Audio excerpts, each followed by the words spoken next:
Sustainability has shifted from niche concern to core business expectation, with executives now being held accountable to eco-friendly targets. As regulation escalates, leaders now face heightened stakes. Financial penalties are certainly a concern, but perhaps more alarming is the risk of reputational damage. With data centers consuming upwards of 3% of all electricity generated on Earth, it's no surprise we find them squarely in the sustainability crosshairs. Low-hanging fruit ripe for both corporate responsibility and bottom-line business objectives. See, efficiency is often used interchangeably with sustainability, despite the fact they are not synonyms. What's more, they evoke different impressions. Efficiencies associated with optimizing resources and reducing waste, efforts aimed at improved bottom line. Contrary to popular belief, sustainability is not limited to an environmental context. It's the trifecta of responsibility encompassing environmental, social, and economic health dimensions. Now, I bring this up because the conflation of these terms can needlessly complicate an otherwise important and healthy discussion. Their meanings may differ, but their relationship is both critical and immensely helpful, which leads us to the question, why are data centers so hot right now? TDP, or thermal design power, is a metric used by hardware manufacturers to specify the amount of heat that a component like a CPU or GPU is expected to generate under load. High-performance devices now use smaller and more powerful chipsets with TDPs that exceed 500 watts. Now, this allows us to cram more powerful devices into our server racks. That's great, but leads us headlong into a new problem: density. The power density of a fully populated server rack has more than doubled in the past decade to roughly 8 to 10 kilowatts per rack. Even more startling, as many as 2/3 of US data centers are peaking as high as 16 to 20 kilowatts per rack. That's a lot of expensive electricity, but cost is not our primary concern here. You see, most data centers rely on air to keep their cool, despite air being one of the least efficient methods for transferring heat away from a source. Now, we've all known this given the ongoing innovation around optimized airflow, but air requires room to move, to circulate, and perform its natural functions. When equipment runs hotter, performance drops and failure rates increase, outcomes that are fundamentally antithetical to the goals of both sustainability and efficiency. So while your data center may appear to have ample space and even sufficient power, it's the cooling constraints that could be stifling your growth. Worldwide Technology is actively addressing these challenges. They're utilizing their labs and engaging both clients and vendors to attach all-important and often missing numbers to their findings. Now, this article, "Efficiency is the Path to a Sustainable Data Center," sparked today's conversation. It's not just recommended reading, it led me to our featured guests, subject matter experts tackling these problems from two different angles. Donald Molaro is Chief Technical Advisor for WWT. He's a computer science expert leading the charge for sustainable IT in the data center. And he worked closely with Taylor Cooper, lab architect for WWT's Advanced Technology Center, to create and test multi-vendor solutions surrounding these challenges. Sustainable IT and efficient data centers are not just good for the planet, they can also be really good for business. My name is Rob Boyd. Welcome to WWT Presents Research, accelerating results through the wisdom and achievement of those who came before us. Well, thank you so much for joining me, and us, I should say. And let's just do some quick introductions. Taylor, I wonder if you could tell us a little bit more about what do you do for Worldwide Technology? How do you explain it? Well, as just one of many people, perhaps a better question here is, what does the ATC do for our clients? And the answer to that question is, we delight them. And we do that in a number of ways, but it boils down to we build solutions and sometimes test those with client specifications in order to determine, does this meet the client's needs? We help answer that all-important question that sales teams are always asking. And that's what we do here in the ATC. So all the different technologies come together in search of optimizing the solution stack, maybe replicating what customers are doing. And then you're a lab tech, is that correct? What is a lab tech responsible for? So we have different teams that do different pieces. My team is the compute team. So typically I'll be focusing on the virtual solutions like Kubernetes, Nutanix, VMware, things like that. Just different products that clients maybe want to try, but don't know if it's going to meet their needs yet. Yeah, I think that's huge because Most of the time, we're lucky if we can get a really realistic demo from a single vendor, much less multiple vendors processing traffic that we have defined as being important to our operation. Those are some additional variables that become very important if you get it wrong. Done. CTA, which to me always means call to action, but for you, it's Chief Technology Advisor. Is that correct? That's correct. So there's a number of individuals that WWT brought on a few years ago. I'm part of the first class of the CTAs. We all started about 5 years ago, but there's been a few hired on since then.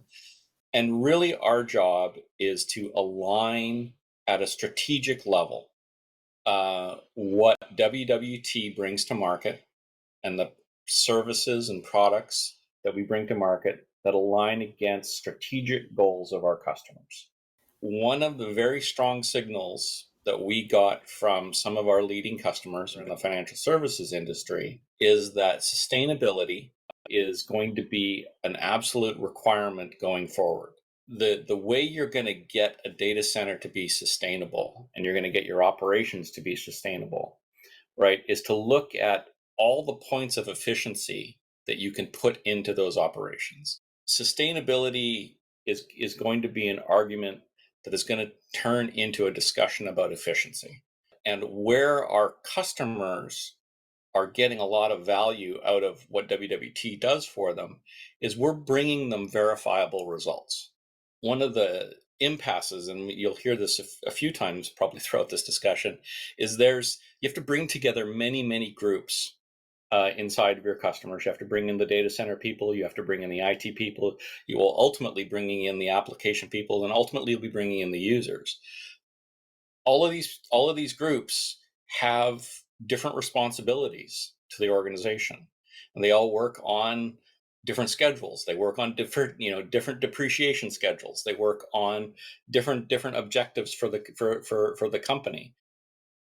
But all of those discussions have to include sustainability as part of that. I think what you've defined is, I think this is the crux of today's discussion, which is kind of the nuance between terms that we sometimes, well, let's say I tend to conflate in the wrong manner. What is sustainable IT? How do you define that?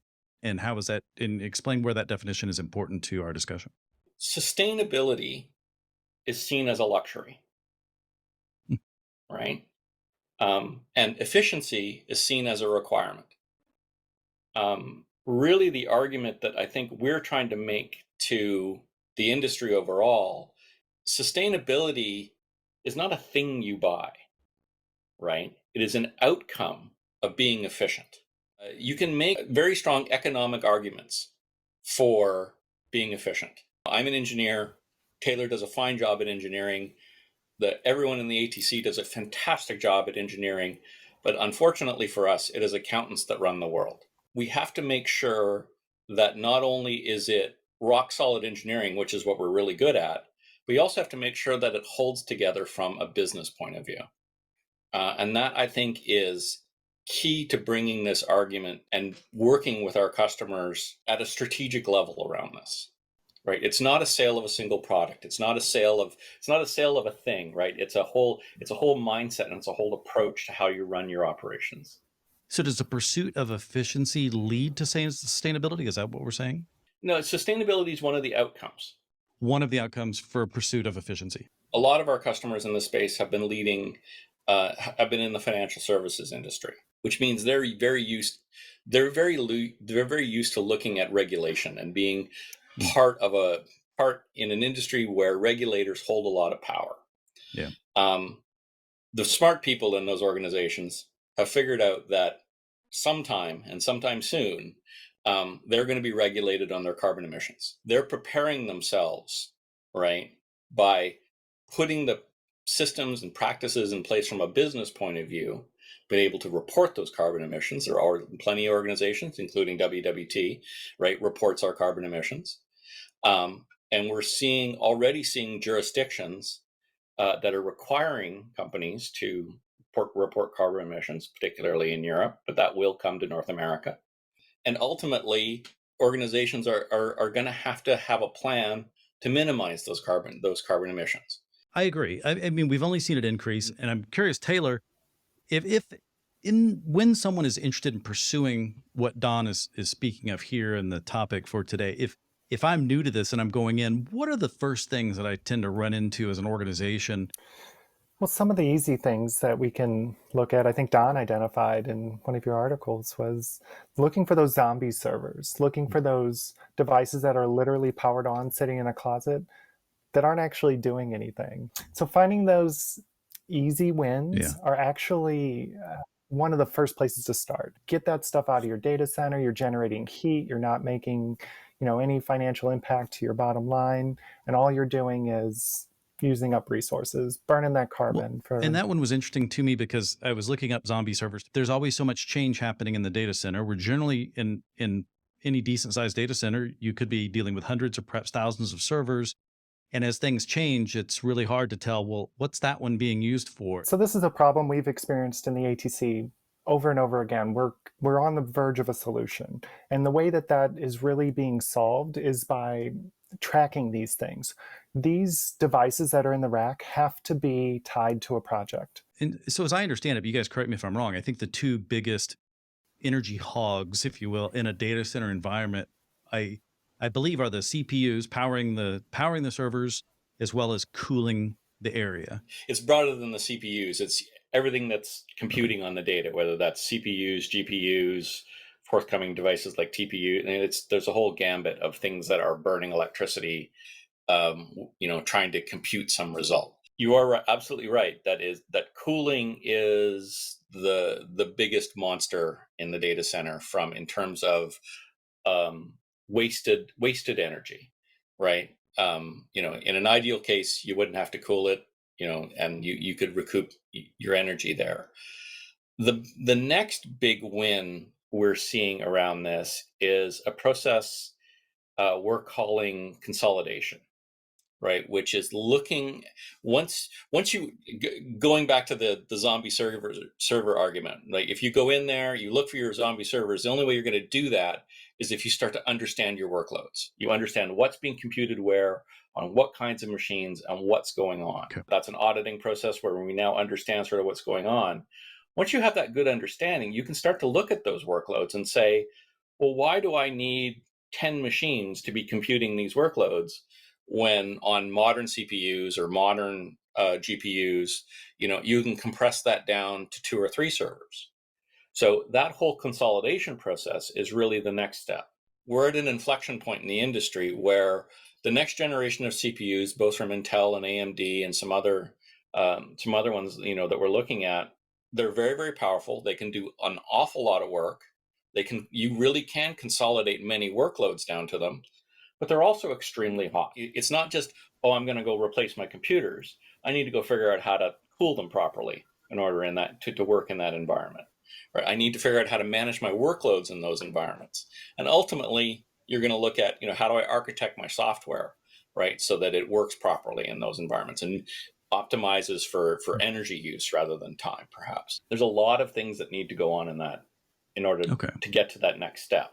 It's a really easy argument to make, but it does become a more complex bit of engineering. The reason why we have to keep these rooms so cold generally is because that's what's going to be required to keep things operating at maximum capacity. So in the tests that Taylor has done in the environment, we absolutely see throttling of air cooled CPUs getting to their throttling point. You get into the 80-90 degrees Celsius range on a CPU, it really doesn't want to be there. So it'll start throttling back its performance, right, to bring that. And so now you've wasted that performance. Now you've wasted that ability in that machine. Because I think was it AMD and Intel and others, a lot of times they're giving us more control over overclocking, and I would say maybe even underclocking, or being able to have a little bit more control over how that is happening. And so that gives us the intelligence potentially to work with the rest of the infrastructure to do more intelligent things, because they're exposing that data and giving us the hooks in to do it, but the physics never change. What are your recommendations for mounting this specific argument with the bean counters, with the executives who want to see what the bottom line results are and what kind of timeframes we're talking about? Do you have any pointers for anyone looking to attack that? We're at sort of an inflection point in data center and in enterprise computing designs that are coming along. We're crossing over the threshold where things like air cooling is going to work. We're crossing over the threshold in many of our large customers where they're looking at 10, 15, or 20 kilowatts that they need to put in a rack. If you look at next generation systems and CPUs, they're going to have extremely low density in their data centers because you're going to have computers that are drawing a kilowatt each, which is going to lead you to really bad density. There has to be work done here in order to get those organizations in a position where they can even operate. And then it's also simply electricity is not cheap. The cooling is definitely not cheap. One of the statistics that I was recently exposed to, green or otherwise, the net amount of electricity being generated on Earth goes up at about 2% per year. Data centers, their electricity requirements are rising at about 25% per year. So there's just this mismatch between what the demand is and even what the potential supply is. So we need to, just even to operate, you're going to have to do something. Now, again, you're going to have to look at that. So you're from saying, an efficiency. That's the stick. What do you got for carrot? Anything? That's the stick. Right. The carrot is you need to do this efficiently. Right. These things are expensive systems. They're complex systems. Right. In order to look at this and present the image that particularly boards and CEOs want to present to the world of being a responsible company. People will do business with organizations that they think are socially responsible, right? That is an absolute truism in the world today. It's part of the reason I buy from the brands that I buy, right? Is that I like the positions they've taken from, in particular, a sustainability and a social governance point of view, right? And so that drives purchasing behavior. So there is absolutely a carrot on this as well. Taylor, tell me what you're doing in the ATC in regards to advances in cooling. I think it's 350 watts is where air cooling really starts to taper, right? And so kudos to AMD and Intel that they are able to throttle these CPUs and not really hurt the workloads. Like the technology is impressive, but throttling is not something you want to do in a data center. You want your things running at full speed. So the add-on is really liquid cooling into your servers and liquid cooling the other, high heat generating pieces of your computing equipment. Is when you're liquid cooling, you're actually keeping the CPUs at a much cooler temperature. Specifically, ZutaCore's two-phase liquid cooling is impressive. And when I say two-phase, when we're talking about physics, we're talking about changing a liquid into a gas that boils at a lower temperature. Put that on a CPU, it's pulling that heat right out. So what we're seeing, instead of CPUs at 90 degrees, they're at 70. So now, all of a sudden, instead of keeping your data center at 70 degrees or whatever, you can raise that temperature. One thing that seems obvious is the idea is, as you mentioned, a liquid is removing the heat versus air. So there's an efficiency difference because I think air is limited in the amount of heat that it can carry or dissipate. And then you've got to, of course, change it. But this is also, the liquid is being delivered right to the source or the heat sink, right where it needs to be. So it's not, it's much more efficient, I would assume, because it's not having to, why cool a room when this is the thing that's hot? And liquid cooling allows you potentially even to design differently. And we're already seeing that. With Dell right now, you can't order their brand new processors at their high TDP, at their high wattage usage, right? In a 1U form factor, without it being liquid cooled. So that has already started. It has to be liquid cooled, or you're getting the 2U. So yeah, we're already seeing that density become an issue where you can gain density by having liquid cooling. The question is, what can we do with that heat? Heat reuse and things like that, especially in the data center, is really difficult. Really what we're talking about in the data center is controlling the dissipation of heat. We're going to move that heat from the hot computers into a heat rejection unit or an HRU, right? And from there, we're going to move that heat to somewhere else so that we could potentially reuse it. Or we're going to put ourselves in a situation where we can dissipate it as efficiently as possible. I love the idea of being able to reuse heat. It's just a really hard problem at data center scale. And so we're working with some of our infrastructure partners around that, and there's some very innovative ideas. So I mean, in that regard, I would say stay tuned. Well, and I like the reality of as we think about these problems and you putting them into practice is really what Taylor and her teams are doing, which is saying, well, is this going to work like it's promised? And Taylor, one of the things I was really impressed by, you wrote a couple of articles that are on the platform. You shared some of the metrics that you guys are seeing with your Zuda core, but you also shared some surprises. Well, Rob, the first thing I learned there is that it's important to have a great team, and thank you, Don, for walking me back off the ledge, so to speak, on that. From using terminology like bad results and this isn't going well to why are we getting this? Like, what is really going on here? What we found out is that there are components that you can install into systems that actually nullify like your heat tables. So servers, they seem, from the outside perspective, fairly simple. You have CPUs, you have memory, you have hard drives, you have the various components, but there's a whole lot that goes into that firmware, into that BIOS controls, specifically related around like thermal management. When this particular component was installed with this particular firmware version, it actually nullified those gains. And so our fans were staying at a high rate of speed, and we couldn't get it figured out right away. It took us a little going back and forth with the different vendors. With ZutaCore, they were great to work with. With Dell, they were amazing to work with. We got together, figured out what the problem was, and by the next set of testing, we had that solved, and we're back at seeing those efficiencies where we're reducing the power draw of a server by a measurable percentage. What a great use case or example of what the value the ATC provides. Because I would assume, especially as deep as you were in your knowledge of ZutaCore and Dell servers, that combination looked fine on paper. You guys probably would have been comfortable recommending a deployment to achieve their sustainability goals.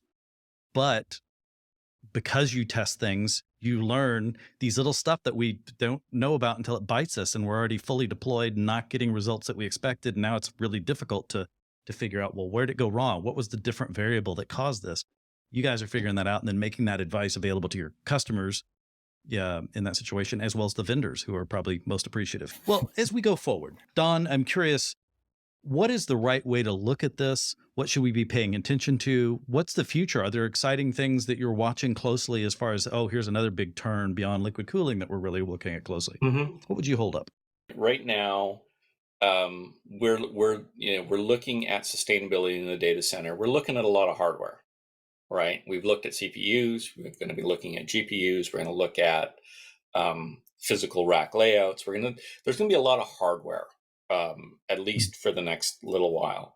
But you also have to keep in mind of the total systems view, right? You have to look at things like, we've worked with another partner, QIO, who is looking at the global workload going on in the data center, assessing where that workload is in real time, and altering the CPU frequencies of the entire fleet of computers, right, to be optimized for the workload at that moment.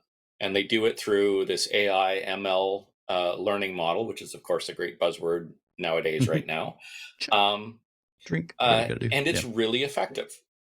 So we're looking at sort of that as workload management. We're looking at technologies like what AMD has in some of their profiling and optimization tools. When you talk to a CPU vendor and you say, you talk about their profiling and optimization tools, everybody assumes it's about performance. Well, AMD actually has the ability in their profiling tool to look at the power utilization of a calculation, and to start optimizing software for power utilization. We talked about Taylor talked about looking at this and saying, yeah, we're going to see a 6% increase in server efficiency, electricity. Well, 6%, on top of the kinds of gains that a QIO can provide in that, well, that starts to add up.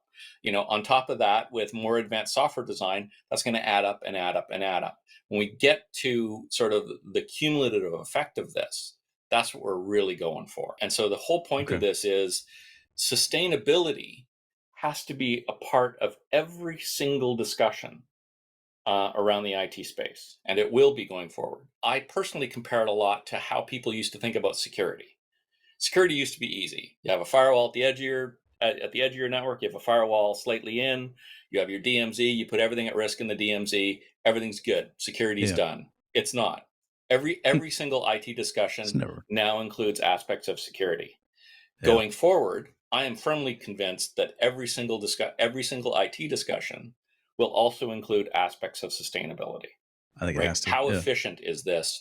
How efficient is this, both from a capital point of view, from a personnel point of view, and from a resources point of view? Electricity and water. Those are the two big resources in the data center, right? And so that has to be part of the discussions going forward. What would you call out as being important for you guys next? We want to see what we can push with ZutaCore, but we want to test out other solutions too, right? We're not tied just to one solution. We want to look at things like immersion cooling. We want to look at things like single rack cooling. We want to be able to, do the full temperature controls in different systems and see, what can we get out of the system? How much can we save by turning the thermostat up? We want to see that kind of stuff. We also want to see what kind of gains can we get by centralizing our AC to DC conversion. There's an option as well. Like there's a lot of converters every single server has, typically two. You have your redundant power supplies. Why are we doing all those conversions individually? Why is that not being done centrally? We're going to continue to improve the efficiency of the data centers, and we can do that, and we can measure it in the ATC, and that's really what we do. It's really cool. We measure the power coming out of the servers, we measure it at the PDU level, and we can give you like a full comprehensive review of here's what your solution is using. Well, and I think what you're doing there also too is you're developing a discipline that all of us are going to need to some degree. It's like, what do we need to pay attention to? How do we instrument that? Where are we going to get that data?